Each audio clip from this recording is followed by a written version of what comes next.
புதுச்சேரியில் வந்து தொடர் வாகன திருட்டு அதிகமாக நடக்குது.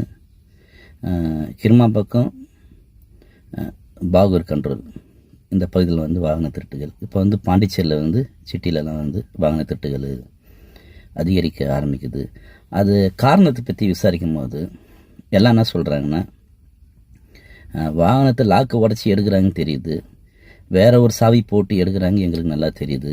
அது வந்து ஃபைனான்ஸ் பார்ட்டி வந்து வண்டி எடுக்கிறாங்களா, இல்லை வாகனம் திருட்டின்னு போகிறவங்க வந்து வண்டி எடுக்கிறாங்களா எங்களுக்கு தெரியல. ஆனால் கண்டிப்பாக வந்து திருடர்கள் தான் எடுக்கிறாங்கன்னு தெரிஞ்சிருந்தா கண்டிப்பாக நாங்கள் வந்து கையங்காலமாக அங்கே அடித்து கட்டி போட்டிருப்போம். ஆனால் ஃபைனான்ஸ் பார்ட்டியாக இருந்துட போகிறாங்க.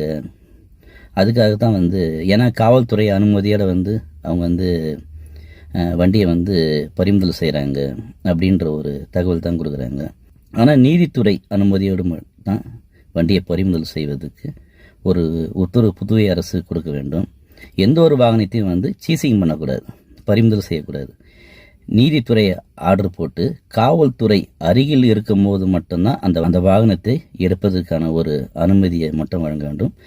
மற்ற தனிப்பட்டு எந்த ஒரு ஃபைனான்ஸும் வண்டியை வாகனங்களை பறிமுதல் செய்வதோ, வாடிக்கையாளர் ஃபைனான்ஸின் வாடிக்கையாளர் வந்து வாகனத்தை விட்டு சென்றும் போது அந்த லாக்கை உடைச்சி வண்டி எடுப்பது, இது போன்ற செயல்கள் செய்வதால் வந்து திருடர்களுக்கும் ஒரு வாய்ப்புகள் இருக்குது.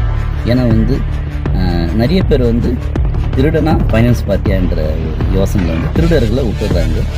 புதுவை அரசு கவனத்துக்கு தயவு செய்து தெரிவித்துக் கொள்கிறேன். காவல்துறையும் கண்டிப்பாக இதுக்கு ஃபைனான்ஸ் பார்ட்டிக்கு வந்து எந்த ஒரு அனுமதியும் கொடுக்காதீங்க.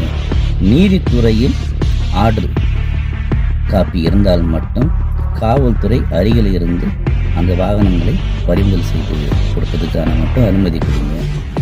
நீதித்துறை அனுமதியின்றி எந்த ஒரு வாகனம் பறிமுதல் செய்ய வேண்டும் என்று நினைத்தால் யாருக்கும் எந்த ஒரு அனுமதியும் கொடுக்க வேண்டாம் என்று திருட்டை ஒழிக்க வேண்டும் என்றால் இது போன்ற ஃபைனான்ஸ் பார்ட்டிகளுக்கு வண்டி பறிமுதல் செய்வதற்கான, அவர்களே வண்டியை பறிமுதல் செய்வதற்கான அனுமதியை மட்டும் கொடுக்க வேண்டாம் என்று மிகவும் தாழ்மையுடன் தெரிவித்துக் கொள்கிறேன்.